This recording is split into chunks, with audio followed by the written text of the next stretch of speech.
এই তুই আমার সাথে কথা বলবি না শালা প্রতারক। তুই আমাকে কিভাবে পারলি ধোকা দিতে? কি হয়েছে বলবা তো আগে। এই ভিডিওটা কি দেখ। বিশ্বাস করো, এটা এডিট করা। এই, তুই আমার ইজ্জত কেড়ে নিয়ে তুই আজকে আমার বেস্ট ফ্রেন্ডের দিকে চোখ দিস? রিমি, তুমি মিমের কথা বিশ্বাস করো না। তুমি এই সুমন, পাভেল আর সাইমনকে গিয়ে জিজ্ঞেস করে দেখো, কালকে রাতে আমি ওদের সাথেই ছিলাম। কিরে লাদেন, তুই মিথ্যে কথা বলিস কেন? তুই না রাতে বললি তুই মিমের সাথে রুম ডেট করতে যাবি। আর আমরা যখন তোরে বলছিলাম তাহলে রিমির সাথে তোর কি, তখন তুই বলছিলি তুই শুধু রিমিকে টাকার জন্য ভালোবাসিস, বলিস নাই? এখন ভুলে গেলি? ব্যাস, আর কাউকে কিছু বলতে হবে না। ছি ছি ছি, তোর যেহেতু এত টাকার দরকার ছিল আমাকে বলতি, আমি দিতাম। আসলেই গরিবেরা শুধু টাকা খুঁজে। এই তোর কি যোগ্যতা ছিল আমার সাথে প্রেম করার? কিন্তু আমার চোখে তুই খুব একটা ভালো ছেলে ছিলি, এই জন্য তোরে আমি ভালোবাসতাম। আসলে রাস্তার ছেলে রাস্তাই মানায়, কোনো বড় লোকের ঘরে না। শালা ফকিন্নি, আর কোনোদিন আমার সামনে আসবি না। আম্মু, 20টা টাকা দিবা? বাবারে, আমার কাছে এখন টাকা নেই। আমি আর কিছু বললাম না আম্মুকে। ঘর থেকে একটু বাইরে গেলাম, আড্ডা দিতে চলে গেলাম। কি খবর বন্ধু, কেমন আছো? বেশি ভালো না রে। তুই তো জানিস আমাদের সংসারের অবস্থা। আমি কিছু করতে চাই রে বাবার জন্য। বাবার কাছে টাকা চাইতে লজ্জা লাগে। বাবার কাছে টাকা না থাকলেও পরের কাছ থেকে ধার করে দেয়। আচ্ছা সালমান, বলতো এই গ্রামে কি কিছু কাজ করা যাবে? অনেক কথাই বলে ফেলেছি, এবার আসুন পরিচয়টা দিয়ে নেই। আমার নাম শেখ লাদেন ইসলাম। আমার নাম শেখ লাদেন ইসলাম তানজিম। আর আমার একটা বড় বোন আছে, বিয়ে হয়ে গেছে।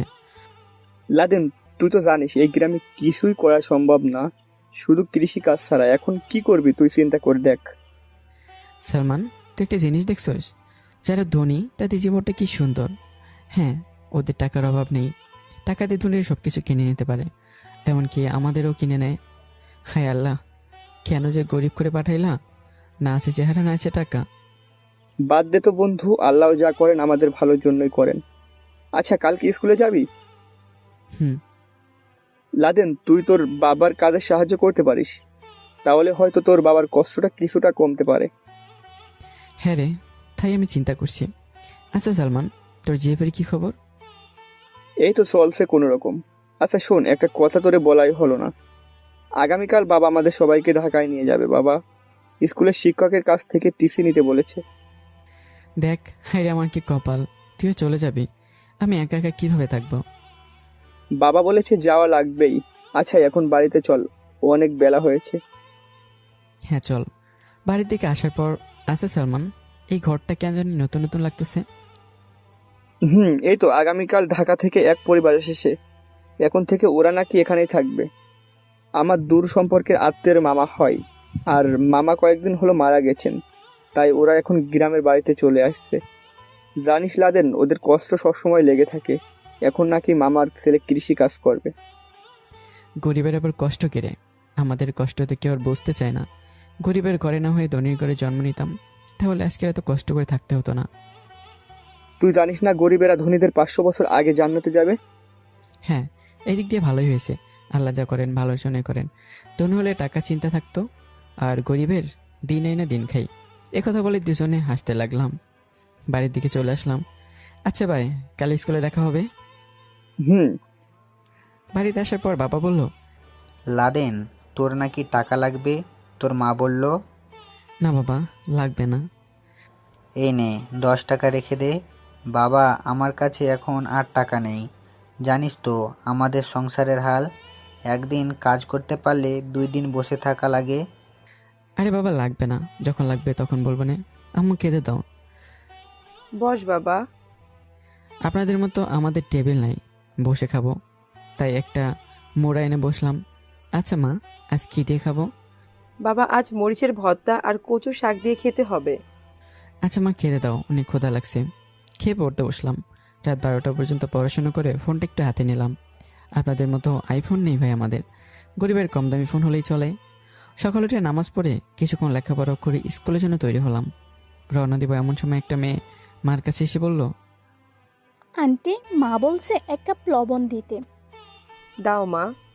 বিশেষ করেন পাঠক ভাইয়েরা। মেয়েটা দেখতে অনেক সুন্দর, একদম পরীর মতো। দেখতে দেখতে মেয়েটা চলে গেল। কি রে, স্কুলে যাবি কখন? দাঁড়িয়ে আসুস কেন? এই তো যাচ্ছি। আচ্ছা মা, ওই মেয়েটা কে? আগে কখনো তো দেখিনি। এই তো গতকাল ঢাকা থেকে এসেছে, লক্ষ্মী একটা মেয়ে খুব। আচ্ছা তুই স্কুলে যা এখন। বাইরে আসার পর দেখলাম সালমান চলে আসলো। কিরে, দেরি করলি কেন? চল তো, তাড়াতাড়ি যেতে হবে। একটা নতুন মেয়েকে দেখলাম, অনেক সুন্দর। দেখে তো আমি একেবারে ক্রাশ খেয়ে গেলাম। আরে ওই নতুন মেয়েটা সুমন মামার মেয়ে, কিন্তু আফসোস ওর বাবা মারা যাওয়ার পর থেকে ও আর পড়াশুনো করতে পারলো না। জানিস মেয়েটা খুব মেধাবী। সালমান, আমি শুধু এতটুকুই জানি রে, গরিবের কোনো জীবন হয় না। কুকুরের মতো ধনীরা যা ইচ্ছে তা করে। টাকা থাকলে পড়ালেখা করতে পারবা, না থাকলে বলবে বাবা তোমার জন্য কৃষিকাজ এই ভালো, তোমার পড়ালেখা করার দরকার নেই। পড়ালেখা করে কি করা, এই লাস্টটা কাজ করেই খেতে হবে। আর মেয়েরা শুধু জামার বাড়িতে রান্না বান্না করতে পারবে। শোন, একটা ভালো খবর হলো, আমি বাবাকে বলেছি বাবা এই বছর তো এসএসসি পরীক্ষা দিব, পরীক্ষা শেষ করে একেবারে চলে আসবো। বাবাও রাজি হয়েছে। তাহলে খুব ভালোই হয়েছে বন্ধু। স্কুলে যাওয়ার পর কিরে সালমান, আজকে ক্লাস করবি? করতে তো হবে, সামনে তো পরীক্ষা। তাহলে চল ক্লাসে যাই। চল। ক্লাস করে বাড়িতে যাবো এমন সময় সালমান বলল, লাদেন, আগামীকাল তো স্কুলের বিদায় অনুষ্ঠান। হ্যাঁ রে, দেখতে দেখতে স্কুল জীবন শেষ হয়ে গেল। বাড়িতে আসার পর, বাবা যা, গোসল করে আয়। জি মা, যাচ্ছি। গোসল করে আসার পর দেখি সে মেয়েটা আবার আমার মার কাছে এসেছে। ধুর, এত সুন্দর মেয়ে হয়ে শুধু ক্রাশ খাই না। চোখগুলো কন্ট্রোল করতে হবে, নাহলে ধরা খেয়ে যাব। নিয়ে বাবা খেতে বস। আচ্ছা মা, এই মেয়েটা এখানে আজকে হলে কেন? কার কথা বলছি? ওই তাসলিমার কথা। মনে মনে ভাবলাম, ইস, মেয়েটার নামটা কি সুন্দর, চেহারার সাথে একদম মিল আছে। না, তাহলে প্রপোজটা করতেই হয়। এই কি চিন্তা করিস? আরে কিছু না মা। আচ্ছা মা, এই তাসলিমা নাকি মেয়েটার নাম, ও এখানে প্রতিদিন আসে কেন? আরে বাবা, মেয়েটার বিয়ের আলাপ চলতেছে, জানিস তো ওরা খুব গরিব, তাই তাড়াতাড়ি বিয়ে দিতে চায়। আগামী রবিবারে ওরা এসে দিন তারিখ ঠিক করবে, আমাকেও যেতে বলেছে। দুইটা কাশি দিলাম মার কথা শুনে। বাবা তুই ঠিক আছিস তো? হ্যাঁ মা, মনে মনে বললাম, প্রেম করার আগেই ছ্যাঁকা খেয়ে গেলাম। আচ্ছা আম্মু, আমি বাবার কাছে কি হেল্প করব? মোটেও না, সামনে তোর পরীক্ষা, ভালো করে পড়াশোনা কর আগে। আচ্ছা আম্মু, তাহলে আমি এখন একটু ঘুমাবো। রুমে এসে দিলাম এক ঘুম। ঘুম থেকে উঠে সালমানকে কল দিলাম। বল কি হয়েছে? এই তো একটা মেয়ে হয়েছে। আচ্ছা তাহলে তো ভালোই, এই কথাই মামা হয়ে গেলাম। এই শালা, এখন কিন্তু ভালো হচ্ছে না। আচ্ছা বাবা বলো কি হয়েছে? আমি বুঝি তোর বাবা হই? আরে বেটা, এইটা তো কথার কথা। তো তোমার এইটাই কেন বলা লাগবে? দুনিয়াতে কি আর কোনো ভাষা নাই? আচ্ছা সরি, এখন বল কি হয়েছে? পুকুরে পাড়ায় তোর সাথে কথা আছে। তুই 5 মিনিট দাঁড়া, আমি 10 মিনিটে আসতেছি। তুই আর কোনোদিনও ভালো হবে না, তাড়াতাড়ি আয়। এই বলে কল কেটে দিলাম। পুকুর পাড়ে সালমান আসার পর, কি হয়েছে বল, এত জরুরি তলব কেন? বন্ধু, প্রেম করার আগে তো শেখা খেয়ে গেলাম। তুই আবার কার প্রেমে পড়লি? ওই সুমন আঙ্কেলের মেয়েকে আমার অনেক ভালো লেগেছে। দূর শালা, তুই আর পৃথিবীতে মেয়ে খুঁজে পেলি না? ওই মেয়ে তো আর মনে হয় কয়েকদিন পর বিয়ে হয়ে যাবে। হ্যাঁ রে, মনে হয় তাই আমার প্রেম করা হলো না রে বন্ধু। আর একটু বড় হ, পরে প্রেম করে নিবি। তাহলে তোর মনে হয় আমি এখনো ছোট? আমার তো তাই মনে হয়, বড় হলে তো তুই প্রেম করতে পারতি। দেখ সালমান, একদম রাগ তুলবে না। শালাস, তোর গার্লফ্রেন্ড আছে দেখি এই কথা বলছিস, না হলে বলতে পারতি। এই জন্যই বলছি পিস্তিদের প্রেমে করতে নেই। তবে রে শালা, আজ তোর আমি খাইছি। এই কথা শুনে সালমান একদিকে দৌড়, আমি ওর পিছনে দৌড়াতে দৌড়াতে বাড়িতে চলে আসলাম।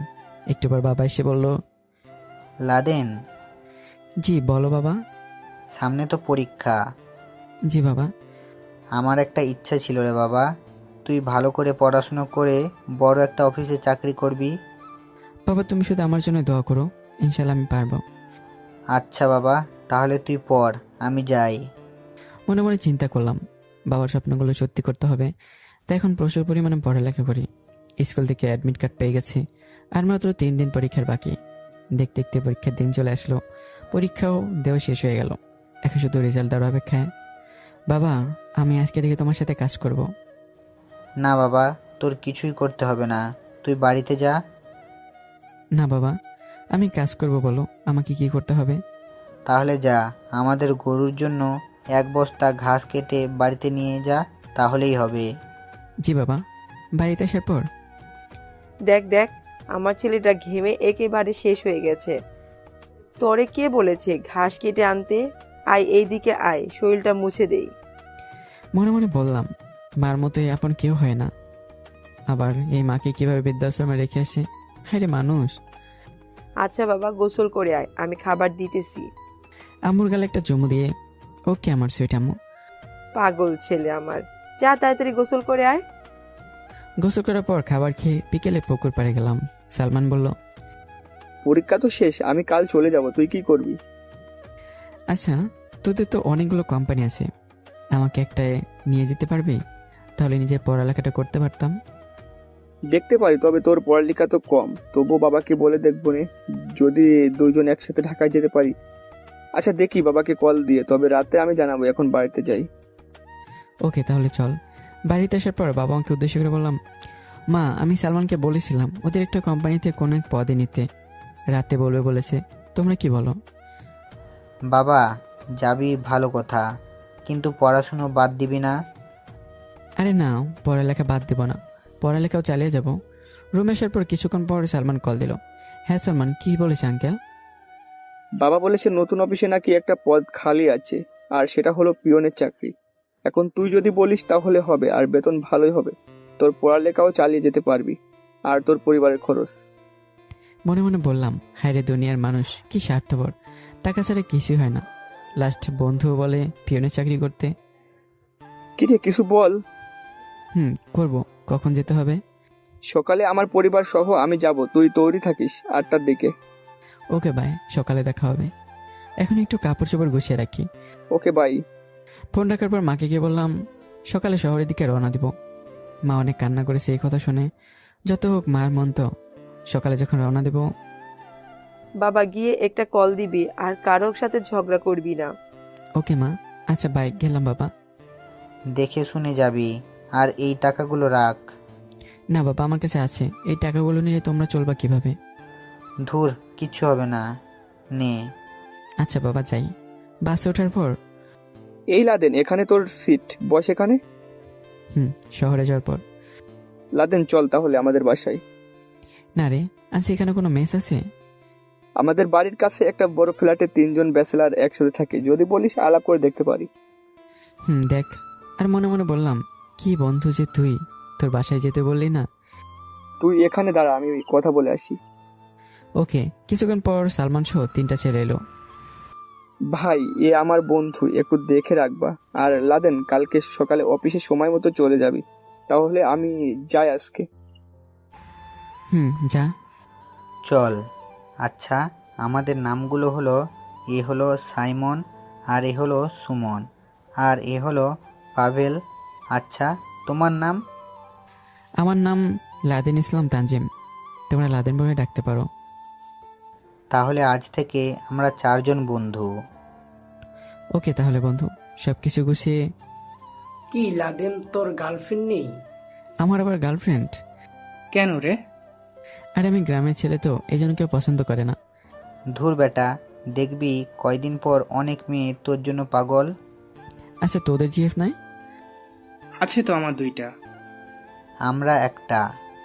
আমার একটা, আর আমরা প্রতিদিন রাতে দেখা করি। সালমানের কথা শুনে সবাই হাসতে লাগলো। আচ্ছা চল তাইলে সবাই খেয়ে আসি। চল। খাবার দাবার শেষ করে ঘুমাতে গেলাম। এর মধ্যেই সকাল হয়ে গেল। এই লাদেন উঠ, অফিস আসে নাকি তোর? এই তো উঠে পড়লাম, ফ্রেশ হয়ে এসে নাস্তা করে। আচ্ছা তোরা এখন কি করবি? কলেজে যাব, আর জিএফ নিয়ে ঘোরাঘুরি করব। আচ্ছা আমাকে তো কলেজে ভর্তি হতে হবে। আচ্ছা বলতো, কোথায় ভর্তি হলে খুব ভালো হবে? কেন, আমাদের কলেজে আমাদের সাথে ভর্তি হবি? ওকে দেখি। আচ্ছা যাই রে। অফিসে যাওয়ার পর সুন্দরভাবে অফিস শেষ করলাম। আসার পথে মাকে একটা কল দিলাম। বাবা কেমন আছোস তুই? সব কিছু ঠিকঠাক আছে তো? আম্মু তুমি কোনো অযথা চিন্তা করো না, সব ঠিক আছে। আচ্ছা বাবা, সুন্দর করে লেখাপড়া করিস, আর দেখে শুনে চলবি। জি আম্মু। আচ্ছা আম্মু রাখি। কল রাখার পর মনে মনে চিন্তা করলাম, এই ভূতনে আমার হবে না, আমার একটা টিউশনই দরকার। দেখি সালমানকে একটা কল দিয়ে সালমানকে কল দিয়ে দেখি ব্যস্ত বলছে। ধুর, সবাই স্বার্থপর। বাসায় যাওয়ার পর কলিং বেল বাজালাম। সাইমন এসে দরজা খুলে দিল। কিরে লাদেম, তোরা এত চিন্তিত লাগছে কেন? আমার একটা টিউশনি দরকার। এই কথা আগে বলবি না? আমার গার্লফ্রেন্ড এর বান্ধবীর একটা ছোট্ট বোন আছে, ওর জন্য একটা মাস্টার দরকার। তাহলে ফোন দিয়ে বলে দেই যে তুই যাবি? হ্যাঁ বল, কখন থেকে পড়াতে হবে? দাঁড়া, কিছুক্ষণ ওর গার্লফ্রেন্ডের সাথে কথা বলে। আজকে থেকে কি যেতে পারবি? হ্যাঁ অবশ্যই, বল কখন যেতে হবে? এই রাত 7টার দিকে যাবি। আচ্ছা, অনেক কথা হয়েছে। আচ্ছা লাদেম, তুই কলেজে ভর্তি হবি কখন? দেখি অফিস থেকে সময় করে ছুটি নিয়ে ভর্তি হব। তাড়াতাড়ি করিস। কথা বলতে বলতে 6টা বেজে গেল। আচ্ছা সালমান, কোন ঠিকানায় যেতে হবে? উত্তরা, এই ঠিকানায় যেতে হবে। আচ্ছা তুই কল দিয়ে বলছিস তো? হ, তুই শুধু গিয়ে বললি সুমাইয়া আমাকে পাঠাইছে। তোর গার্লফ্রেন্ডের নাম কি সুমাইয়া? হ। আচ্ছা যাই তাহলে। কোনো সমস্যা হলে কল দিস, এই আমাদের নাম্বারগুলো রাখ। দে সবগুলো নাম্বার নিয়ে। আচ্ছা তাহলে যাই। যাওয়ার পর সুমনের ঠিকানায় গিয়ে কলিং বেল বাজালাম। বাবা, তুমি কে? আন্টি, আমাকে সুমাইয়া পাঠাইছে। ও, তাহলে তুমি সেই মাস্টার। অনেক ছোট লাগে তোমাকে। আন্টির কথায় লজ্জা পেলাম। লজ্জা পাওয়ার কিছু নেই, আমি মজা করে বললাম। আসো বাবা ভেতরে। ভেতরে যাওয়ার পর এই টিভি রেখে দেখ, তোর নতুন মাস্টার আইছে, তোর টেবিলে নিয়ে যা। আসুন স্যার। টেবিলে আসার পর, পিচি তোমার নাম কি? আমার নাম ফারজানা। আচ্ছা তুমি কোন ক্লাসে পড়ো? স্যার, আমি ক্লাস 5-এ পড়ি। আমাকে স্যার বলবা না। তাহলে কি বলবো স্যার? ভাইয়া বলতে পারো। আচ্ছা ভাইয়া। এখন এইটা বলো তো, কিছু প্রশ্ন দিলাম। এভাবে অনেক সময় চলে গেল। কিছুক্ষণ পড়ানোর পর একটা মেয়ে এসে বলল, ফারজানা, আমার মোবাইলটা কই? তোমার রুমে রেখে আসছি। আমি তো মেয়েটাকে দেখে অবাক। এত সুন্দর মেয়ে হয়? টানা টানা চোখ, কি টানা টানা চোখ। থাক আর বলবো না, পরে আবার আপনারা আমাকে লজ্জা বলবেন। ও ভাইয়া, আপু চলে গেছে, আর দেখতে হবে না। এই কি বলে এসব? ভাইয়া, আপু কিন্তু কারোর সাথে প্রেম করে না। আপনার জন্য লাইন কিন্তু ক্লিয়ার। এই মন দিয়ে পড়ো। এসব তোমায় কে বলেছে? আমি তোমার আপুর দিকে চেয়ে আছি। ভাইয়া, আমি কিন্তু সব দেখেছি। আচ্ছা দেখছো ভালো, এখন পড়ো। পড়া শেষ করে, আচ্ছা ফারহানা, তোমার আপুর নামটা কি? আমার আপুর নাম রিমি, আর আমি জানি আপনার আপুকে পছন্দ হয়েছে। এই পেঁচি মেয়ে, এখন মার খাবা। মনে মনে রিমি নামটা তো খুব সুন্দর। ভাইয়া, আপনার নাস্তা। নাস্তা শেষ করে, আচ্ছা এগুলো তোমার বাড়ির কাজ। আসার পথে দেখি রিমি বসে বসে টিভি দেখছে। চোখে চোখ পড়তেই আমি চোখ নামিয়ে চলে আসলাম। মনে মনে বাবা, কি টানা টানা চোখ, শুধু আকর্ষণ করে। বাসায় আসার পর, কি বন্ধু, কেমন টিউশনি করাইছস? খুব ভালো। তবে তোর গার্লফ্রেন্ডের বান্ধবী এত সুন্দর আগে জানতাম না। কি বন্ধু, প্রেমে পড়লা? সবগুলো আমাকে নিয়ে হাসাহাসি করতে লাগলো। দিলাম সবগুলোকে কিলঘুষি। খাওয়া দাওয়ার পর্ব শেষ করে যখন ঘুমাতে যাব, তখন আমি বললাম, কালকে অফিস থেকে ছুটি নিলাম, কালকে কলেজে ভর্তি হব। ওকে। যে যার মতো ঘুমাতে চলে গেলাম। সকালে উঠে নাস্তা করে কলেজের দিকে রওনা দিলাম। কলেজে যাওয়ার পর দেখি একদল মেয়ে র্যাগিং করছে। কিরে চল, ওই মেয়েগুলো যারা নতুন আছে তাদের র্যাগিং করে। এমন মেয়েও আছে দেশে, শহরে না আসলে জানতে পারতাম না। হঠাৎ, এই ছেলে এদিকে আসতো। যাক বাবা, তোরে তাহলে দেখে ফেলছে। আচ্ছা চল গিয়ে দেখি কি হয়। এই তোরা এখানে কি? তোরা যা। না মানে, ও তো আমাদের বন্ধু। তো কি হয়েছে, না তোদেরও দেখতে হবে? আচ্ছা আপু, ওকে বেশি কিছু করবেন না। ওরা চলে যাওয়ার পর হঠাৎ দেখি একটা মেয়েকে কেমন জানি চেনা চেনা লাগছে। আরে এই তো রিমি। দেখ মিম, ওকে ছেড়ে দে, ও আমার ছোট বোনের মাস্টার। তাহলে তোকে আজকে একটু বেশি করে আদর করতে হবে। এই ছেলে, আমার তোকে পছন্দ হয়েছে, এখন একটা কিস কর। আমি তো এই মেয়ের কথা শুনে ব্যাককল বনে গেলাম। আমাকে নাকি তার পছন্দ হয়েছে, তা আবার নাকি কিস করতে হবে। কি ফালতু কথা বলে দেখি মেয়ে। এই মিম, তুই পাগল হয়ে গেলি? কি বলছিস কাকে? এই ছেলে, তুমি যাও। আমি ক্লাস শেষের পর সবাইকে এই কথা খুলে বললাম। সবাই আমার কথা শুনে হাসতে লাগলো। বন্ধু, তাহলে তো খুব ভালো, নতুন একটা জিপ পাবা। এমন গন্ডি গার্লফ্রেন্ড আমার দরকার নেই। এখন চল, ভর্তি হতে হবে। ভর্তি কার্যক্রম শেষ করে সবাই মিলে একটু ঘোরাঘুরি করতে করতে রাত হয়ে গেল। রেডি হয়ে টিউশনি করতে গেলাম।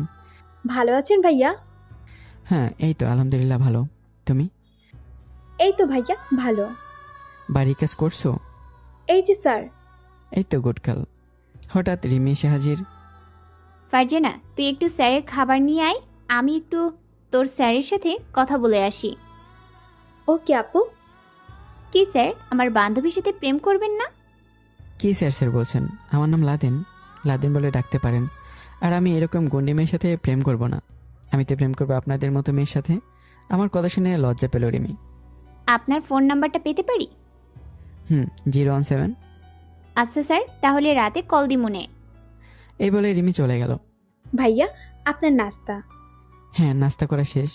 কিছুক্ষণ পরিয়ে বাসায় চলে আসলাম। বাসায় আসার পর ঘুমোতে যাব এমন সময় দেখি কে জানি ফোন দিল। দেখি অচেনা একটা নাম্বার।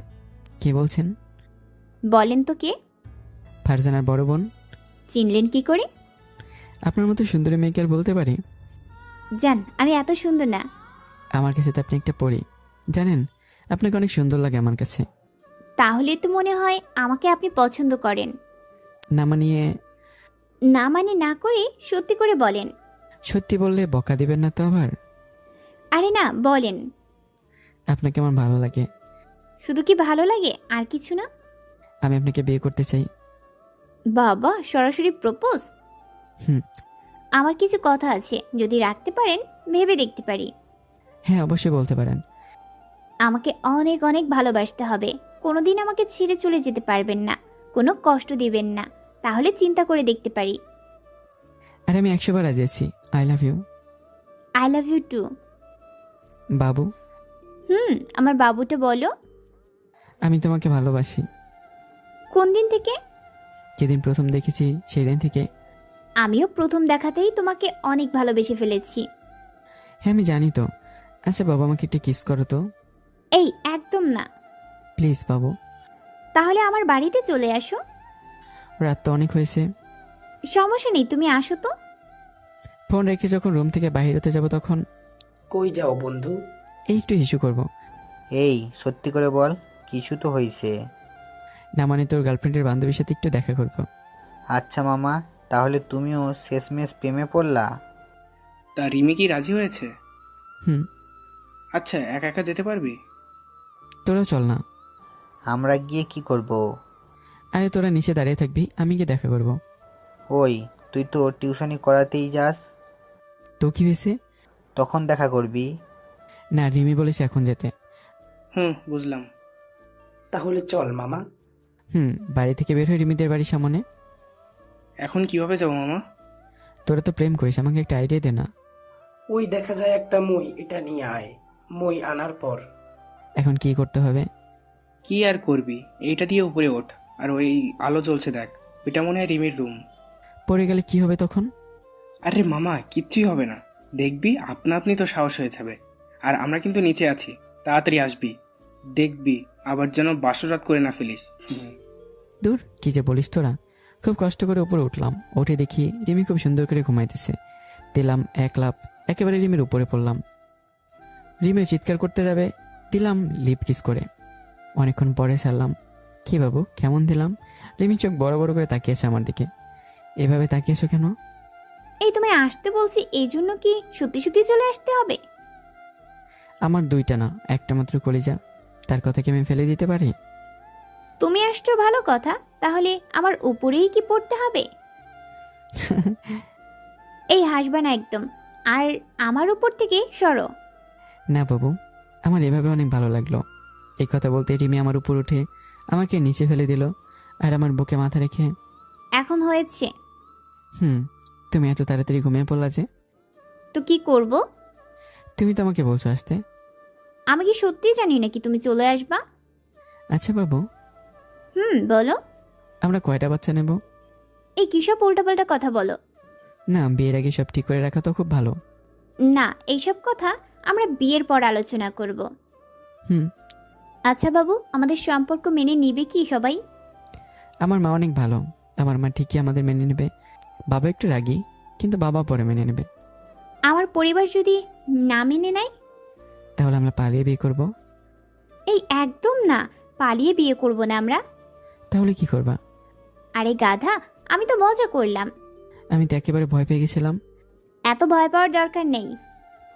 আচ্ছা, আমাকে ছেড়ে কোনোদিন চলে যাবে না তো? এইসব উল্টাপাল্টা কথা বলবা না একদম। আমি আমার বাবুটাকে অনেক ভালোবাসি। বুঝলাম। আমি তোমাকে আমার জীবনের চেয়ে বেশি ভালোবাসি। আচ্ছা, আমাকে এখন যেতে হবে, ওরা নিচে দাঁড়িয়ে আছে। এই তুমি কাদের কথা বলছো? আরে সুমন, পাভেল আর সাইমন আমার সাথে এসেছে, ওদের নিচে রেখে আমি আসছি। আচ্ছা তাহলে যাও। আর কালকে কলেজে যাবা না? না, আমার অফিসে ছুটি নেই, জানো তো, পিয়নের কোনো ছুটি থাকে না। আচ্ছা পৌঁছে একটা কল দিও। ওকে। এই শোনো না। আবার কি হলো তোমার? আমার না, সরাসরি বলো কি হয়েছে। আমার একটা কিস লাগবে। একটু আগে করলা, এখন আবার? হুম। এই একদম না। কে শোনে কার কথা? আচ্ছা তাহলে বাবু চাই। ওকে বাই বাবু। নিচে এসে দেখি 3টে শালা একসাথে ঘুমাইতেছে। দিলাম এক লাথি। এই কে কে? আরে শালা আমি, চল। এত দেরি লাগে? ব্যাডা মনে হয় বাসরাতের কাজ সেরে ফেলছে। ফালতু কথা না বলে চল। হুম। বাসা আসার পর যে যার মতো ঘুমিয়ে গেলাম। সকাল উঠে আবার অফিসে চলে গেলাম। অফিস থেকে এসে রাতে ফারজানাকে পড়াতে গেলাম। কলিং বেল বাজাইতে এই রিমি এসে দরজা খুলে দিল। কেমন আছো বাবু? এই তো ভালো। ওইদিকে দেখো তো কে। কই? রিমির গালে একটা কিস করলাম। এই তোমার লুচ্চামি কি বন্ধ হবে না কোনোদিন? আমার বাবুর সাথে আমি লুচ্চামি করবো না তো কে করবে? সেই অধিকার আছে দেখেই তো তোমাকে কিছু বলি না। আচ্ছা যাও, আমার বোন অপেক্ষা করছে। কেমন আছেন ভাইয়া? এই তো শালিকা, ভালো আছি। কি বললেন? এরে কি বলতে কি বললাম, কথা করানোর জন্য। আরে তোমার বাড়ির কাজ দেখাও তো। এই যে ভাইয়া। যাক বাবা, বাঁচা গেল। কিছুক্ষণ পরে রিমি আসলো। ফারজানা যা তো, তোর স্যারের নাস্তা নিয়ে আয়। কিছু হবে না। আচ্ছা কালকে কি তুমি কলেজে যাবা? হ্যাঁ বাবু। আচ্ছা তাহলে আমরা একসাথে যাব কালকে। হঠাৎ ফারজানা এসে, দেখে ফেলেছি আপু, তুমি স্যারের সাথে প্রেম করো। এই মায়ের খাবি, আর এই কথা কিন্তু কাউকে বলবি না। আচ্ছা তাহলে আমি যাই, কালকে দেখা হবে। ওকে। তাহলে আজকে থেকে ভাইয়ার পরিবর্তে দুলা ভাই ডাকবো। ওই মায়ের খাবার এখন পড়ো। ফারজানাকে পড়িয়ে বাসায় চলে আসলাম। সকালে কলেজে যাবি? আজকে যাবো। চল তাহলে যাওয়া যাক। তোরা যা, আমি রিমির সাথে আসবো। গার্লফ্রেন্ড পেয়ে আমাদের আবার ভুলে যেও না আবার। ওরা চলে যাওয়ার পর রিমি একটা রিক্সা নিয়ে এলো। এই ওঠ। আমি রিক্সা উঠে রিমিকে জড়িয়ে ধরলাম। এই আস্তে ধর। হ্যাঁ, যখন কলেজে ঢুকতে যাব তখন দেখি সামনে মিম। কি রে রিমি, তুই এই ছেলের সাথে কেন? আমি বলছি, আমরা দুজন দুজনকে ভালোবাসি। আমি আমার কলিজাটাকে অনেক অনেক ভালোবাসি। এখন চলো একটু আড্ডা দেওয়া যাক। রিমি, তুই হয়তো ভুলে যাস না, এই ছেলেকে আমার অনেক ভালো লাগে। এই কি এই ছেলে করতেছেন? আমার নাম লাদেন। আর কি বলছেন আমাকে আপনি পছন্দ করেন? আমি তো আপনাকে ভালোই বাসি না। এই তোরে আমি বলছি তোর নাম বলতে। ওকে সরি বাবু। মিম, তুই তো দেখলি লাদেন তোকে ভালোবাসে না। আমার কাছে এসে, এই আমার যাকে একবার পছন্দ হয় তাকে আমি আমার করেই ছাড়ি, তুই জানিস না? দেখ মিম, বেশি বাড়াবাড়ি করবি না। I love you. এই ফালতু মেয়ে, তোর কথা কানে যায় না, সর আমার সামনে থেকে।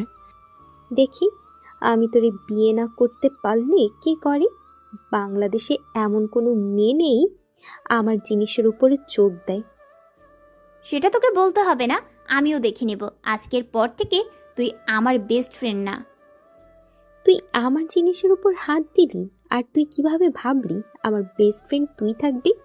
আর তোরে বলছি শোন, এই লাদেন তোরে একদিন ছেড়ে আমার কাছে ঠিকই চলে আসবে, তখন দেখে নিস। এই বাবু চলো তো, আজকে আমরা ক্লাস করব না। আরে যা যা, নষ্ট মেয়ে কোথাকার। এই তুই আমাকে কি বললি? যা বলার বলছি, কি করবি তুই?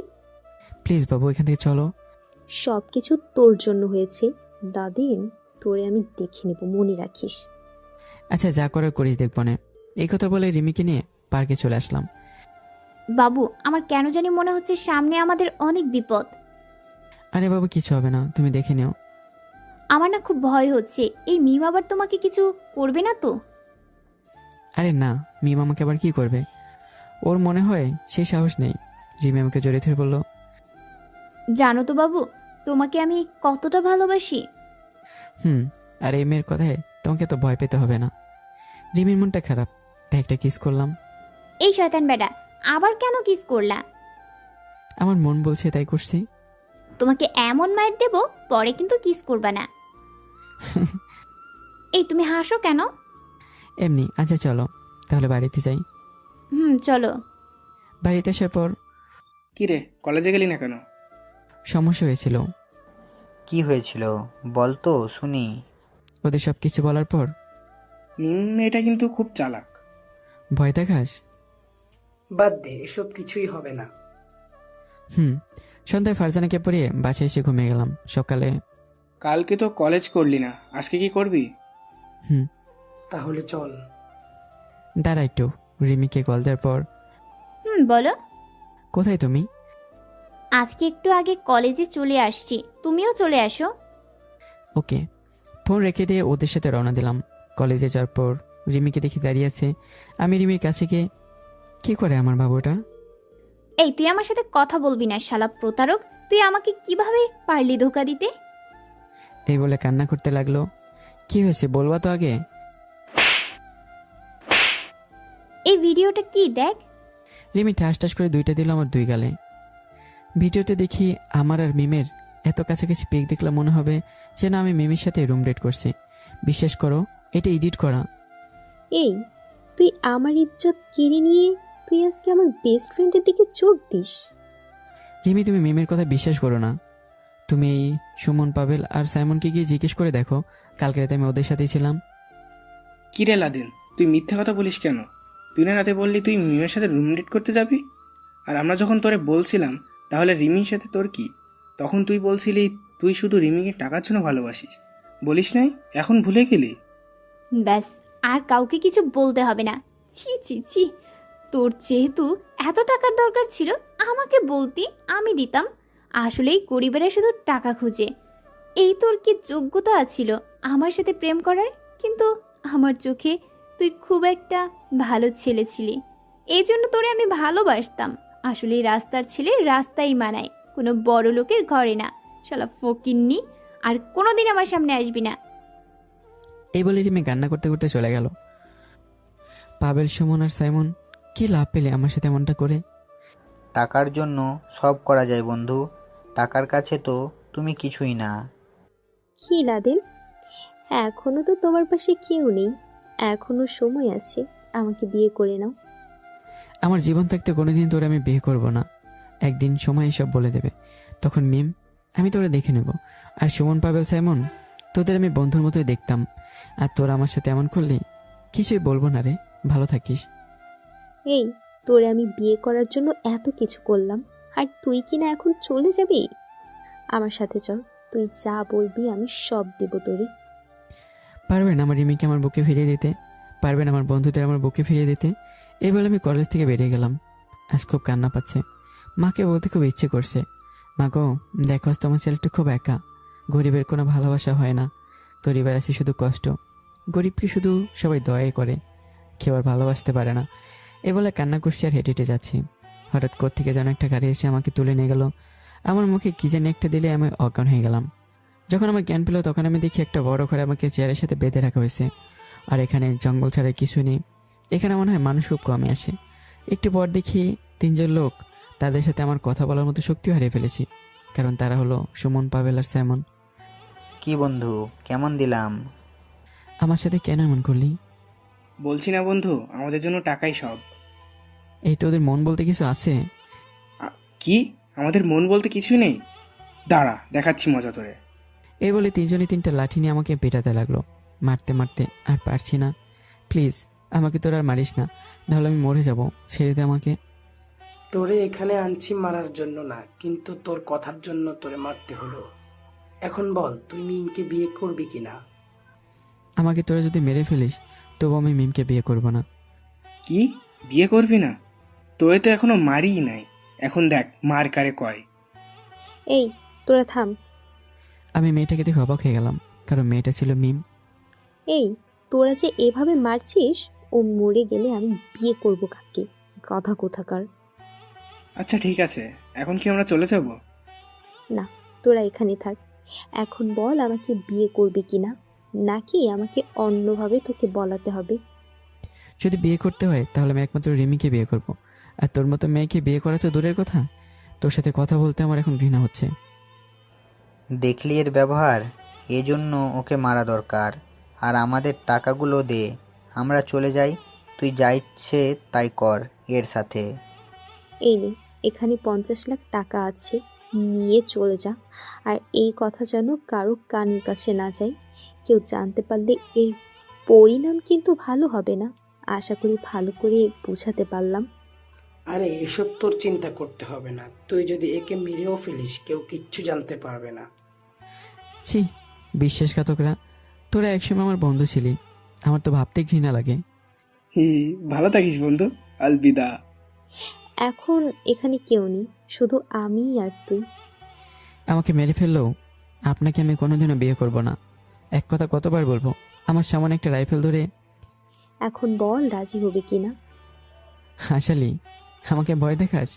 আরে জন্ম মৃত্যু বিয়ে আল্লাহর হাতে, আর তুই আমাকে মারার খেয়ে বলতো। তবে রে, এই বলে আমার বুকে 3টা গুলি করলো। একটু পর আমি হয়তো মারাই যাব, কিন্তু তুই কোনোদিনই সুখে থাকতে পারবি না। মা গো, ভালো থেকো। আস্তে আস্তে আমার ঘাড় নিচু হয়ে গেল, হয়তো আমি মারা গেছি। মিম কাকে জানি ফোন দিল, একটিবার একটা ছেলে এলো। আপু বলো কি করতে হবে? এই লাশটা একটা খারাপ জায়গায় দেখে ফেলে দিয়ায়। ওকে আপু। আমার বডিটা নিয়ে রাস্তার পাশে ফেলে দিল, আর সেখান থেকে মানুষও কমে আসা যাওয়া করে। শিখদের বাড়ির একমাত্র মেয়ে, তার নাম হচ্ছে তাসলিমা। তাদের টাকা পয়সার অভাব নেই, কিন্তু সে সবসময় ইসলামিক পথে চলে, কোনো বাজে নেশা করে না, সবসময় পর্দা করে চলে। আজকে তার বান্ধবীদের মায়ের অসুখ, এই জন্য দেখতে গেছিল।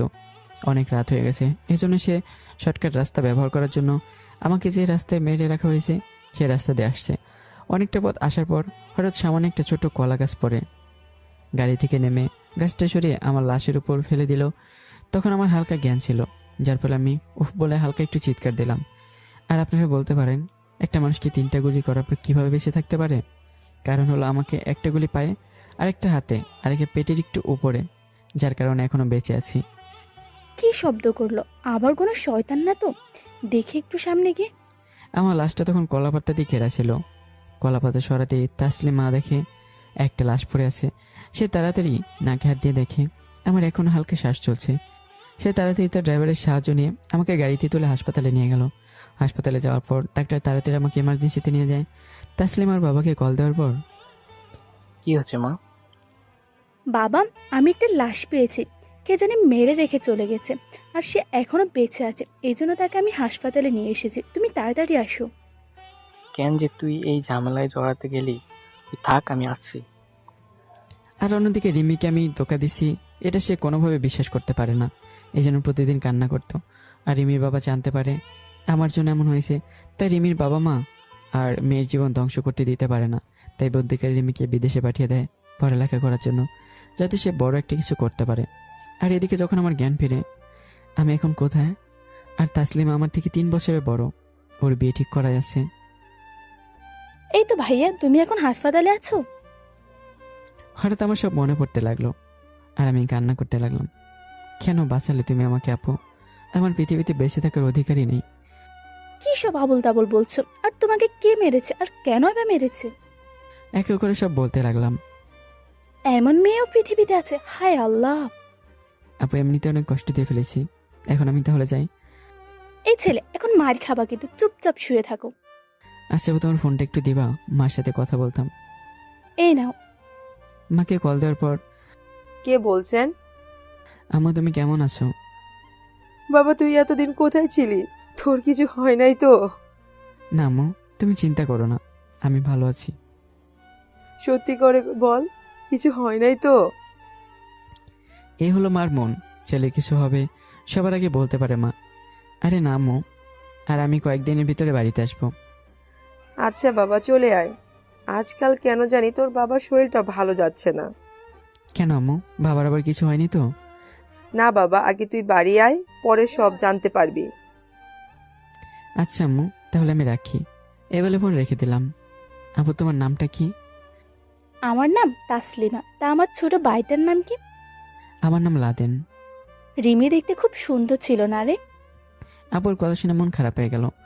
এই দেখ, একদম মন খারাপ করবি না। যদি তোর ভাগ্যে রিমি থাকে তাহলে অবশ্যই বিয়ে করতে পারবি। এখন তো সব শেষ, জানি না ভবিষ্যতে কি আছে আমার কপালে। আচ্ছা আপু, আমার এখানে আর ভালো লাগছে না। আচ্ছা, ডাক্তারকে বলে আমার বাড়ি নিয়ে যাব তোকে। কিন্তু আপু। কোনো চিন্তা না। এ বলে আপু ডাক্তারের সাথে কথা বলতে চলে গেল। আর আজকে আমাকে আপুদের বাড়িতে নিয়ে গেল। বাড়িতে আসার পর, এখন বাবা কেমন আছো? জি, অনেকটা ভালো ফিল করছি। আজ প্রায় 15 দিন শেষ। আপুকে ডাকলাম। বল, কি হয়েছে? আপু, আমার টিসির ব্যবস্থা করে দাও। আমি এই শহরে থাকতে চাই না, বাড়ি কলেজে ভর্তি হতে চাই। আমাদের বাসা থেকে পড়াশোনা কর। প্লিজ, আচ্ছা আমার লাস্ট অনুরোধটা রাখো। আমি আর এখানে থাকতে চাই না। আচ্ছা, কালকে যাব তোদের কলেজে। আর তুই গেলে কি হবে? আমি আর বেঈমানদের মুখ দেখতেও চাই না। আচ্ছা, আর তুই যদি বলিস তোকে যারা মারতে চাইছে তাহলে ওদের আমি সাজা দিতে পারি। না থাক আপু, লাগবে না। সবাই ভালো থাকুক। বাড়িতে গিয়ে কি করবি? বাবার শরীর নাকি আজকাল ভালো যাচ্ছে না। আর গ্রামের কলেজ থেকে পড়াশোনাটা করে দেখি পরবর্তীতে কপালে কি আছে। আচ্ছা ভাই, যাই করিস চিন্তা ভাবনা করে করিস। আচ্ছা আপু, এই বলে ঘুমাতে চলে গেলাম। সকালে আপু টিসি নিয়ে আসলো। আপু, তাহলে আজকে বিকেলে রওনা দিব। তোর ইচ্ছে ভাই। আচ্ছা আপু। দেখতে দেখতে বিকেল হয়ে গেল। রেডিও সবার কাছ থেকে বিদায় নিয়ে রওনা দিলাম। বাড়িতে আসতে আসতে অনেক রাত হয়ে গেল। বাবা, তুই কেমন আছিস? এই তো আম্মু, ভালো। বাবার সাথে কিছুক্ষণ কথা বলে ঘুমাতে চলে গেলাম। সকালে বাবা বললেন, তা বাবা, এখন তুমি কি করতে চাও? বাবা, আজকাল তোমার শরীর অসুস্থ যাচ্ছে, তাই এখন থেকে কলেজ শেষ করার পর তোমার সাথে কাজে সাহায্য করব। তুই এক সময় বলিস এক কথা, আর এক সময় বলিস আর এক কথা, বুঝি না। আচ্ছা বাবা, আমি চলি। কলেজে ভর্তি হতে হবে। কলেজে ভর্তি হলাম। এভাবে দেখতে দেখতে 2টা বছর চলে গেল। পরীক্ষাও শেষ। আর আমার একটা ভালো বন্ধু হলো, তার নাম সেতু। তো সেতুর সাথে আড্ডা দেওয়ার সময়, তো পড়াশোনা তো শেষ, এখন তো কলেজ শেষ। তো কি করবি? চাকরি বাকরি করবি নাকি? আগামীকাল ঢাকার উদ্দেশ্যে রওনা দেব। একটা ইন্টারভিউ আছে বড় একটা কোম্পানিতে, দেখি যদি চাকরি হয়ে যায়। শুভ কামনা রইল বন্ধু। আচ্ছা চলি রে, বাড়িতে যেতে হবে। বাড়িতে আসার পর মা বাবাকে বললাম যে আগামীকাল ঢাকায় যাব। তারও রাজি হলো। তো সকালে ঢাকার উদ্দেশ্যে রওনা দিলাম। তাসলিম আপুর বাসায় গিয়ে দেখি আবু তাদের বাসার ছাদে বসে আছে। আমাকে দেখতে পেয়ে, আরে ভাই, ভিতরে আয়। কখন এলি? ভেতরে যাওয়ার পর, আপু কেমন আছো? এই তো আলহামদুলিল্লাহ ভালো। তুমি?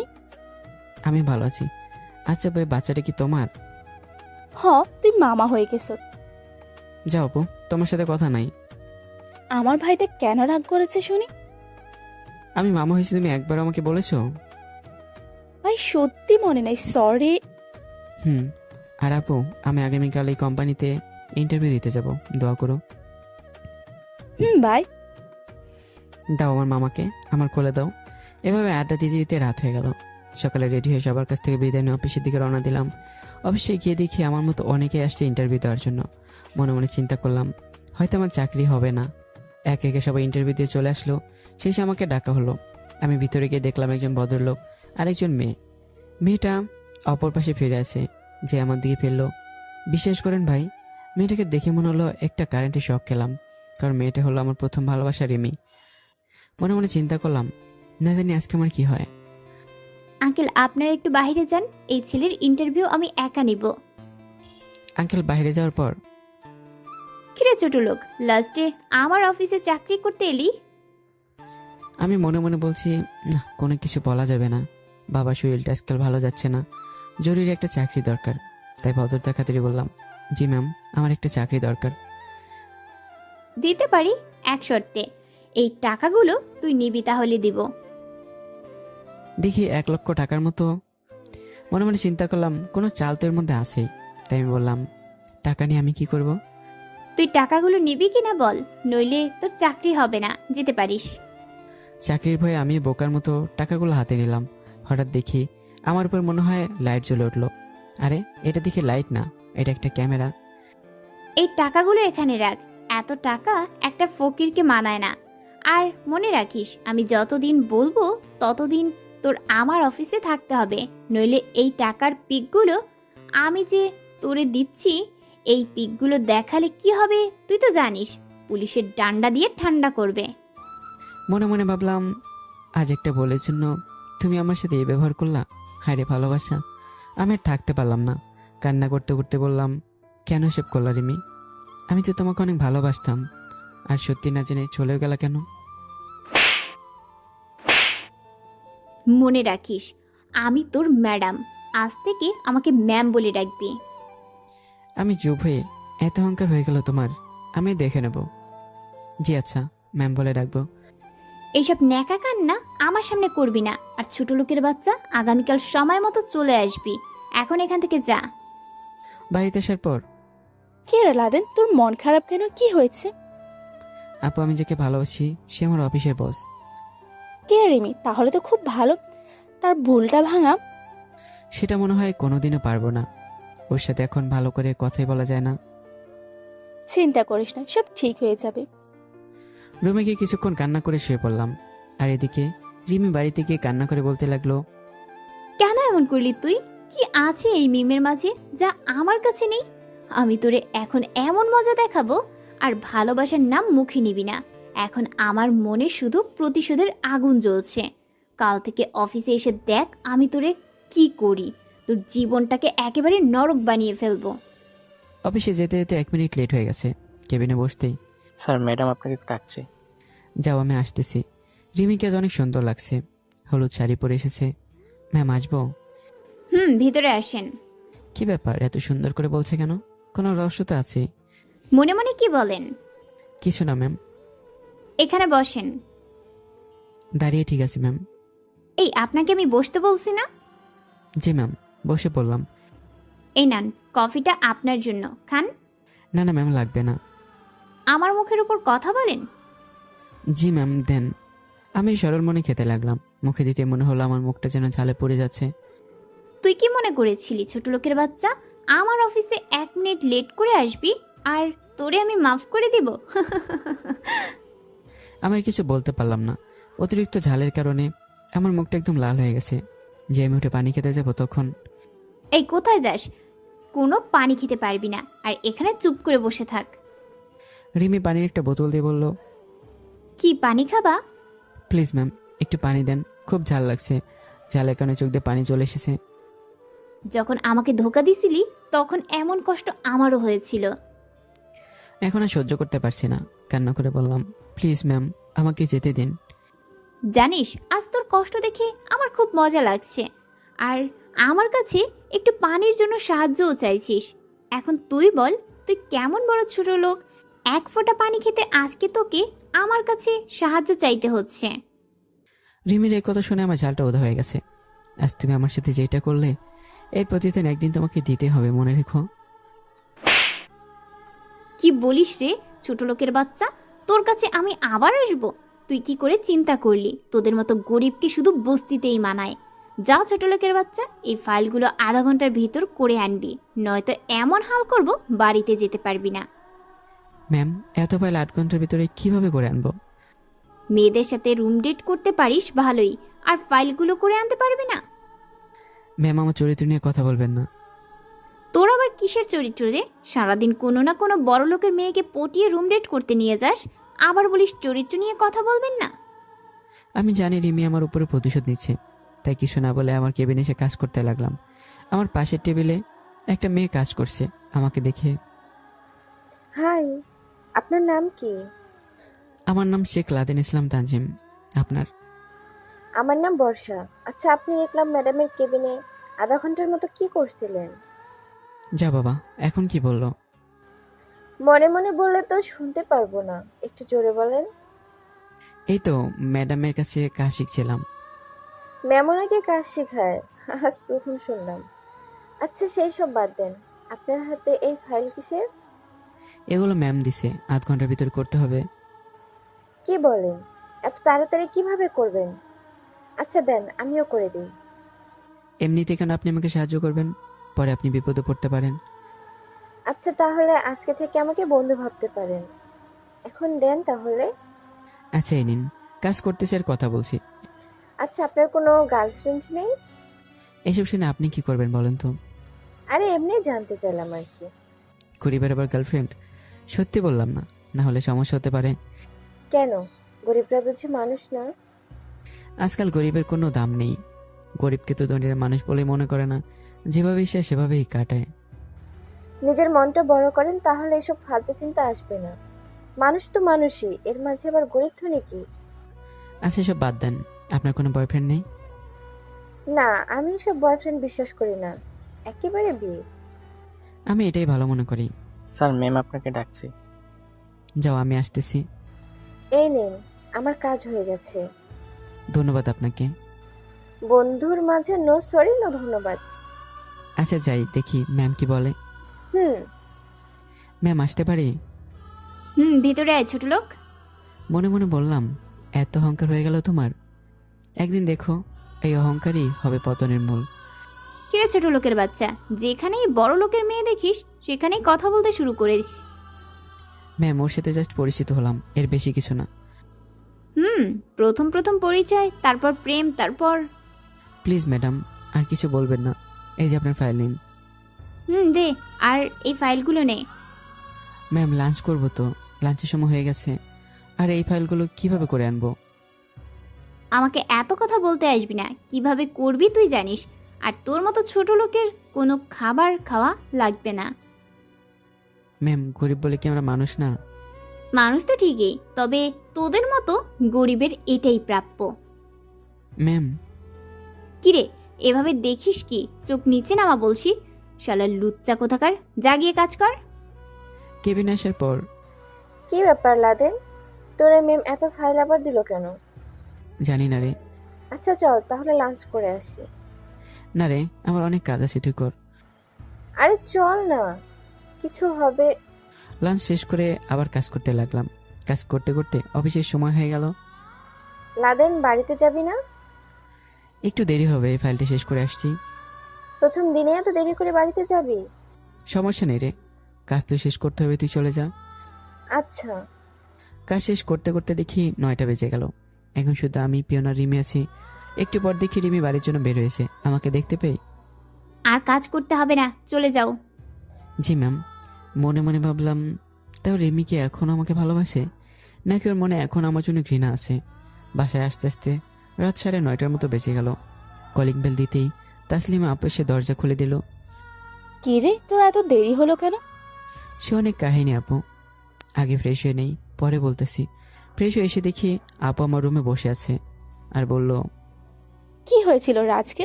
রিমি তোরা আবার কিছু করে নাই তো? সবকিছু আপুকে বলার পর।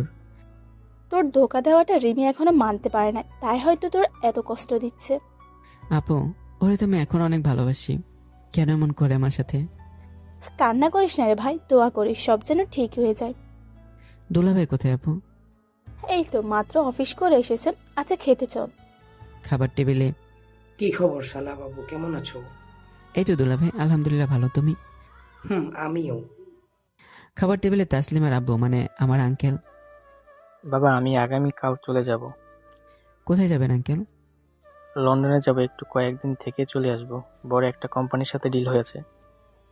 এখন আপনারা বলতে পারেন, আপুর বাবা যেহেতু নিজেরই কোম্পানি আছে, তাহলে রিমির অফিসে কি করি? আসলে আমি নিজের যোগ্যতায় কাজ করতে চাই, আশা করি বোঝাতে পারলাম। আচ্ছা আঙ্কেল। খাবার শেষ করে রুমে এসে মনে মনে চিন্তা করলাম, আগামীকাল আঙ্কেলে যেহেতু চলে যাবে, এয়ারপোর্ট পর্যন্ত এগিয়ে দিয়ে আসতে হবে, তাহলে আগামীকাল অফিস থেকে ছুটি নিতে হবে। কিন্তু এটা তো আমার ম্যাডামের নাম্বার নেই। কিন্তু আমার কাছে তো ম্যাডামের নাম্বার নেই। বর্ষাকে একটা কল দিই। বাড়ি যাওয়ার সময় বর্ষা তার নাম্বারটা আমাকে দিয়ে গেছিল। কল দেওয়ার পর, আসসালামু আলাইকুম, কে বলছেন? ওয়ালাইকুম আসসালাম, আমি তোমার জামাই বলছি। মজাবাদ দিয়ে বলেন কি, নইলে ফোন রেখে দিব। মনে করে দেখো আমি কে। ও লাদেন তুই? তা কি মনে করে আমাকে কল দিলি? ম্যাডামের নাম্বারটা একটু দাও তো। আচ্ছা সত্যি করে বল তো, তোর আর ম্যাডামের মধ্যে কিছু নেই তো? ফালতু কথা না বলে দিবি নাকি বল। আরে বাবা রাগ করতে হবে না, তোল 013-170। আচ্ছা এখন বল নাম্বার দিয়ে তুই কি করবি? কালকে অফিস থেকে ছুটি লাগবে। ও মা, এ কি একদিন অফিস করে পরের দিনে ছুটি কেন? কালকে আমার দূর সম্পর্কের আপুর বাবা দেশের বাইরে যায়, তাই এয়ারপোর্ট পর্যন্ত এগিয়ে দিতে আসতে হবে, এই জন্য ছুটি লাগবে। আচ্ছা রাখি রে, ম্যামকে কল দিতে হবে। আচ্ছা। ভদ্রতার খাতিরে ম্যাম বলতে হয়। কোথায় ছিল এক সময় আমার ভালোবাসা, আর এখন ম্যাম। আসলে এই সময় সব কিছু শিখিয়ে দিয়ে যায়। যাক গিয়ে সেসব কথা বাদ দিই। রিমিকে কল দেওয়ার পর, আসসালামু আলাইকুম ম্যাম, কেমন আছেন? ওয়ালাইকুম সালাম, কে বলছেন? জি ম্যাম, লাদেন বলছি। কেন কল দিছ? ম্যাম কালকে আমার ছুটি লাগবে। একদিন হইল না অফিসে আসলি আর বলিস কালকে আমার ছুটি লাগবে? কেন রে, কোন মেয়ের সাথে বুঝি রুম ডেট করতে যাবি? প্লিজ ম্যাডাম, আপনার পায়ে পড়ে বলি, এসব আমাকে আর বলবেন না। আর কাল আমার ছুটি লাগবে, কারণ আমার দুঃসম্পর্কের আত্মীয়র আপুর বাবা বিদেশে যাবে, এই জন্য। আচ্ছা দিলাম ছুটি, ছুটির পর তোর শেষ দিন হবে। কল রেখে দেওয়ার পর ঘুমিয়ে গেলাম। সকালে রেডি হয়ে আঙ্কেলকে এয়ারপোর্ট পর্যন্ত দিয়ে আপু আর দুলাভাইকে সাথে নিয়ে কিছু সময় ঘোরাফেরা করলাম। রাতে মাকে কল দিলাম। কেমন আছোস বাবা? জি আম্মু, আলহামদুলিল্লাহ ভালো, তুমি? এই তো ভালো। মা কিছুদিনের ভিতরে তোমাদেরকে ঢাকায় নিয়ে আসবো। কিন্তু কোনো কিন্তু না, বাড়িতে আর থাকা লাগবে না। তোর বাবা মানবে? তুমি রাজি করাও। আচ্ছা দেখি কি বলে। আচ্ছা। ফোন রেখে সকালে অফিসের জন্য বের হই। রাস্তায় এসে কিছু দূর সামনে যেতেই রিমির গাড়ি আমাকে দেখে বলল, এই গাড়িতে ওঠ। সরি ম্যাম, আমি রিক্সা দিয়ে যেতে পারবো। তোরে যা বলছি তাই কর। কেয়ার করবো, অফিসের ম্যাডাম, তাই কিছু বললেও সমস্যা। তাই ড্রাইভারের পাশে বসে পড়লাম। কিছু দূর যেতেই, এই গাড়ি থেকে নাম। জি ম্যাম। তোরে নামতে বলছি, নামবি কিনা? গাড়ি থেকে নামার পর রিমি ড্রাইভারকে বললো চলে যেতে। এই তুই গাড়ি ঠেলে নিয়ে অফিসে যাবি, আমি ভিতরে বসে থাকবো। কি বলেন এসব ম্যাম? আপনার মাথা খারাপ হয়ে গেছে? গাড়িতে তো পেট্রোল আছে, তাহলে ঠেলতে হবে কেন? কালকে অফিসে আসিসনি, এইটার শাস্তি মনে কর।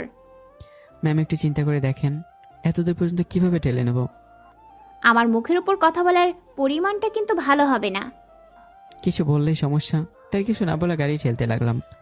রাস্তার মানুষজন সব আমার দিকে তাকিয়ে আছে, রাগে আমার শরীর ফেটে যাচ্ছে, কিছু বলতে পারতেছি না। অফিস পর্যন্ত যেতে যেতে পুরো শরীর ঘেমে গেছে। রিমি আমাকে দেখে হাসতে লাগলো, আর কিছু বললাম না। অফিসের কেবিনে বসতেই, কিরে লাদেন, এভাবে থেমে গেলি কেন? সে অনেক কাহিনী। এখন বল, তুই কেমন আছিস? এই তো আমি ভালো আছি, তুই কেমন আছিস? ভালো। এর মাঝে পিয়ন এসে বলল, ম্যাম আপনাকে ডাকছে। রিমির কেবিনে আসার পর, জানিস তোর কষ্ট দেখে আমার খুব ভালো লাগতেছে, যা আমার জন্য এক মগ কফি নিয়ে আয়। কিন্তু এটা তো পিয়নের কাজ, তাছাড়া আমি কেন কফি আনতে যাব? তুই যাবি নাকি পিকগুলো সবাইকে দেখাবো? দেখানো লাগবে না, যাচ্ছি। আর এক মগ কফি আনবো কেন? তোরে যা বলছি তাই কর, এত বেশি কথা বলবি না। জি ম্যাম। কফির মগ নিয়ে ম্যামের রুমে আসার সময় দেখি সবাই আমার দিকে অদ্ভুত দৃষ্টিতে তাকিয়ে আছে। এর মাঝে বর্ষা বলল, কিরে লাদেন, তোর হাতে কফির মগ কেন? আর তোরে দিয়ে কফি বানাচ্ছে কেন? একটা মুচকে আসি দেই, সব কপাল রে, তুই এসব বুঝবে না। তুই যেদিন থেকে অফিসে আসলি সেই দিন থেকেই তোরে বুঝতে পারছি না। এত বুঝতে হবে না, দেরি হলে আবার বকা দেয়। তাই কফির মগ নিয়ে ম্যামের রুমে আসার পর, দে কফির মগটা। এই নিন ম্যাম। এখন তুই আমার জুতোগুলো পরিষ্কার করে দে। এই কথা শুনে আবেগের বসে বলে ফেললাম, প্লিজ রিমি, আমাদের মাঝে যা হয়েছে সব ভুলে যাও, আর চলো না আমরা নতুন করে সব শুরু করি। যেহেতু ভুলটা আমার ছিল, তুমি সত্যটা জানতে পারিনি। তোর সাহস কি করে হয় আমার নাম মুখে নেওয়ার? আর কি বলিস, আমি আবার তোর সাথে রিলেশন করব? কেন রে, বড়লোকের মেয়ে বুঝি পেলি না? Sorry ma'am. এখন আমার জুতোগুলো মুছে দে। পকেট থেকে রুমালটা বের করে জুতাগুলো মুছতে লাগলাম। রিমি একটা বিলের মার্কা হাসি দিয়ে সবটা গরম কফির মগ আমার উপরে ঢেলে দিল। আমি একটা চিৎকার দিয়ে উঠলাম, ম্যাম এটা কি করলেন? চুপ, তোরে উচিত শিক্ষা দেওয়া হয়েছে। তোমাকে এখন আমি অনেক ভালোবাসতাম, কিন্তু আজকে যে কাজটা করলে এখন শুধু ঘৃণাই আছে মনে। মনে রাখিস, একদিন তোর এই লাদেনের কাছে ফিরে আসতে হবেই। ফকিন্নির মুখে এই কথা মানায় না। তুই আর আমার অফিসে চাকরি করতে পারবি না। তোর এই অহংকারের জবাব দিতেই হবে। মনে রাখিস। এই বলে বাইরে চলে আসলাম। কিরে লাদেন, তোর এই অবস্থা কি করে হয়েছে? তোর শরীরে অনেক জায়গায় তো পুড়ে গেছে। শরীরের উপরে দেখতেছিস পড়ে গেছে, আমার তো ভিতরে সব জায়গায় পোড়া রে। কি হয়েছে আমাকে বল শুনি। বলবে না, সময় করে বাড়িতে যেতে হবে। আমি আসবো তোর সাথে। না রে, তার আর দরকার নেই। বাড়িতে গিয়ে আমাকে একটা কল দিস। আচ্ছা। বাসায় এসে কলিং বেল দেওয়ার পর আপু আমাকে দেখে, কি রে ভাই, তোর তো অনেক জায়গায় পড়ে গেছে, এটা কিভাবে হলো? এই বলে ডাক্তারকে কল দিয়ে আসতে বললো। আপুকে সে বলতে বলতেই জড়িয়ে ধরে কান্না করতে লাগলাম। এত অহংকারী মেয়ে আমি আর দেখিনি। যদি কোনোদিন আমার কাছে আসে, দেখি অপু, আমিও দেখে নেব। এখন শুধু আমার মনে ওর জন্য রাগ জমা আছে। ডাক্তার আসার পর কিছু ওষুধ দিয়ে চলে গেল। এখন কেমন লাগছে ভাই? এই তো আপু, একটু ভালো। আচ্ছা এখন চল, কিছু খাবি? তুমি যদি আমার নিজের আপু হতা, খুব ভালো হতো। তোর পাগল, আমি তোর আপুই, এখন চল খাবি। আমার মামা কই আপু? ঘুমাইতেছে। আচ্ছা আপু, আমার জন্য যে এত কিছু করো, আমি তো তোমার নিজের ভাই না। এই একদম উল্টোপাল্টা কথা বলবি না। তোর যদি নিজের ভাই মনে না করতাম তাহলে এত কিছু তোর জন্য করতাম। সরি আমার লক্ষ্মী আপু, চলো খাবার খাই তাহলে। আর ওইদিকে আজকে মনে হয় আমি একটু বেশি করে ফেলছি না? যাই হোক না কেন, আমি তো ওরে ভালোবাসতাম, কিন্তু ও তো আমার সাথে প্রতারণা করেছে। যা করেছি ভালোই করেছি আমি। হঠাৎ দেখে রিমি তার বাবার ফোন। মারে, আমার ওষুধগুলো শেষ হয়ে গেছে, যদি একটু কষ্ট করে এনে দিতে পারতি। আচ্ছা বাবা, আনতেছি। রিমি ম্যানেজারকে বলে অফিস থেকে বের হওয়ার সময় দেখে বর্ষা কেমন করে যেন তাকিয়ে আছে। কি এভাবে আমার দিকে না তাকিয়ে নিজের কাজ করেন? কিছু না মনে করলে একটা কথা বলবো ম্যাম? বলো, কি বলবা? লাদেনকে দেখলাম অফিস থেকে চলে গেছে, কি হয়েছে ম্যাম? সেই জবাব কি তোমাকে দিতে হবে? মন দিয়ে নিজের কাজ করো। জি। রিমি বের হয়ে হাসপাতাল থেকে রওনা দিল। ওষুধ কিনে যখন বাড়ি ফিরবে তখন থেকে হাসপাতালে ভর্তি একটা রোগীকে দেখে অবাক হয়ে গেল। তাই সেই রোগীর রুমের দিকে যেতে লাগলো। রিমি হাসপাতালে একটা রোগী দেখে অবাক না হয়ে পারল না, কারণ হাসপাতালে বেডে শুয়েছে মিম।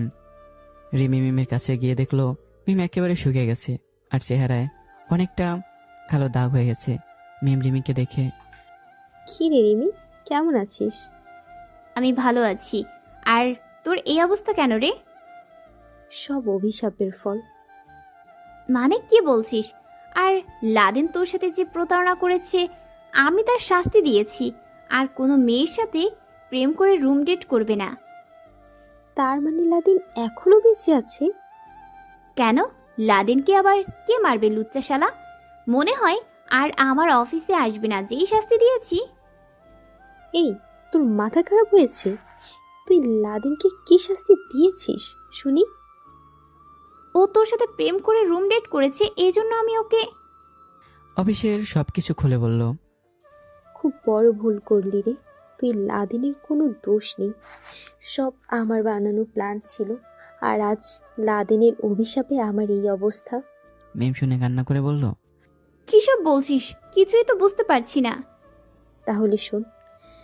কলেজের সব প্ল্যান করে দেওয়ার পর সব শুনে রিমি বলল, কি তুই লাদেনকেও মেরেছিলি? তুই এটা করতে পারলি?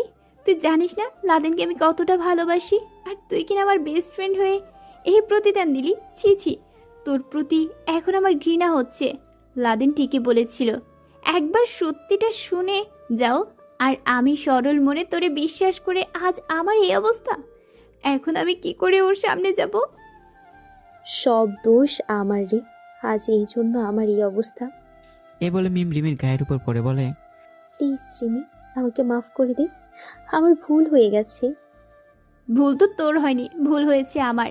আমি যদি তোরে বিশ্বাস না করতাম, তাহলে আজ আমি আর লাদিন খুব সুখে সংসার করতাম। আজ যদি তুই আমাকে ক্ষমা না করিস, তোর পা আমি ছাড়বো না।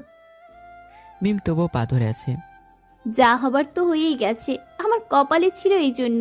আচ্ছা তোরে মাফ করে দিলাম। ধন্যবাদ রে।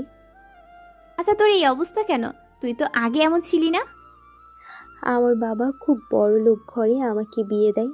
প্রথমেই আমার স্বামী ছিল ভালো, কিন্তু আস্তে আস্তে সে নেশা করে প্রতিদিন রাতে আমাকে অত্যাচার করত।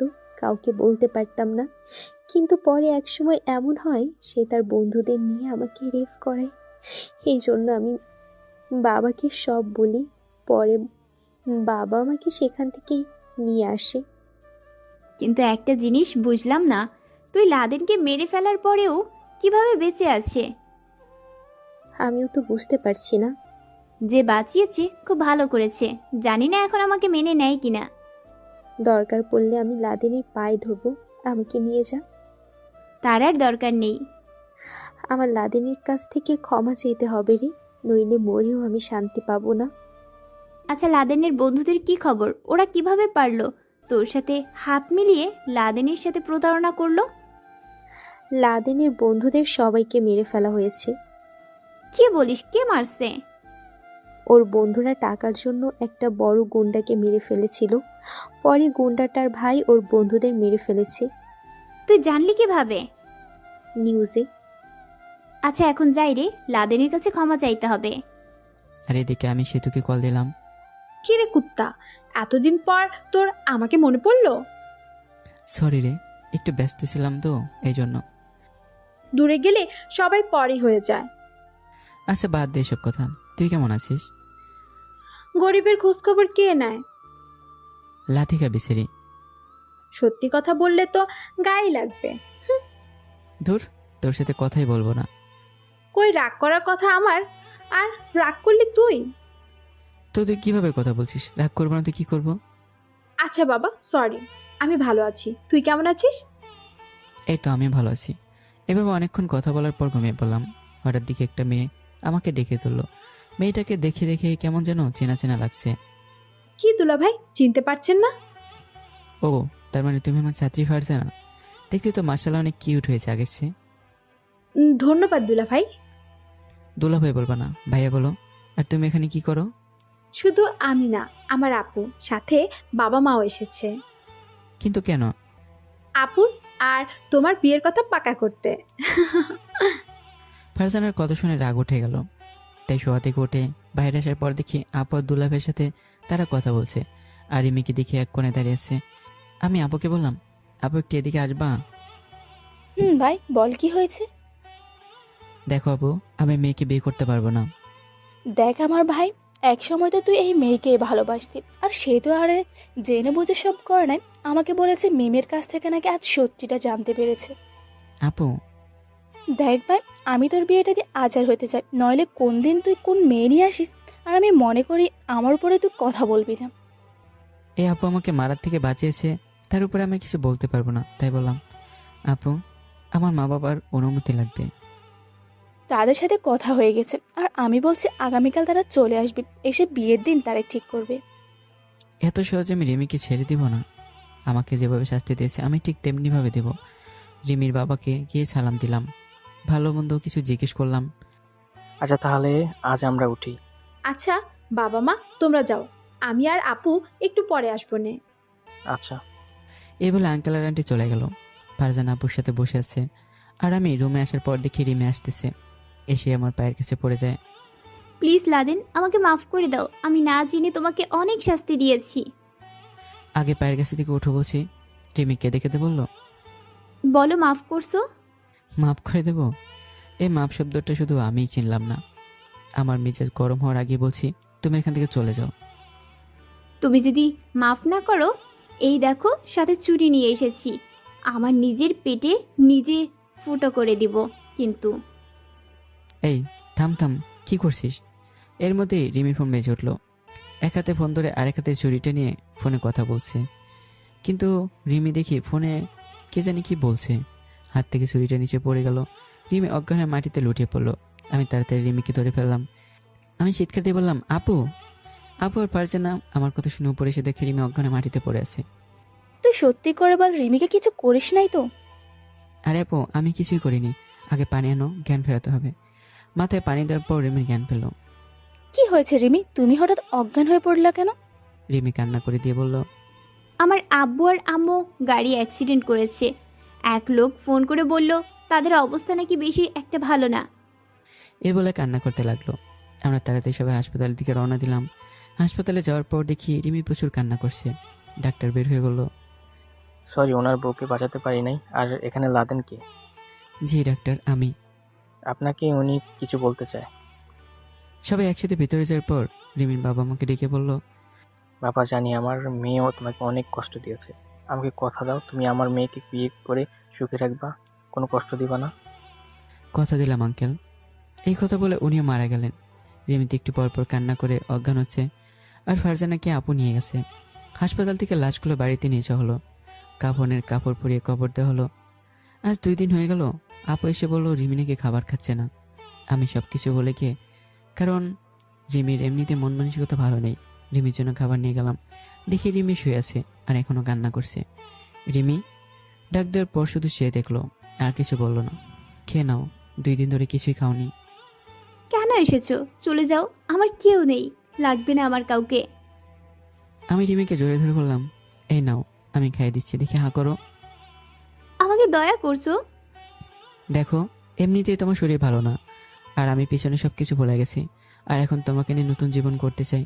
এখন বলো, নিজের শরীরে কি ক্ষতি করতে চাও? তুমি সত্যি আমাকে ক্ষমা করে দিছো? দাও, আমাকে খাইয়ে দাও তাহলে। সবকিছু স্বাভাবিক হওয়ার পর আমার মা বাবা আসছে। রিমি আর আমার বিয়ে সামনে শুক্রবার। দেখতে দেখতে বিয়ে হয়ে গেছে। রাতে আমি রুমে যাব, কিন্তু আমার রুম আটকে রাখছে। আর এ তো দেখি মিম এবার কোথায় গেল? লাদেন, তোর কাছে লাস্ট বারের মতো মাফ চাচ্ছি, মাফ করে দে। আজকে আমার একটা শুভ রাত, তাই মাফ করে দিলাম। যা।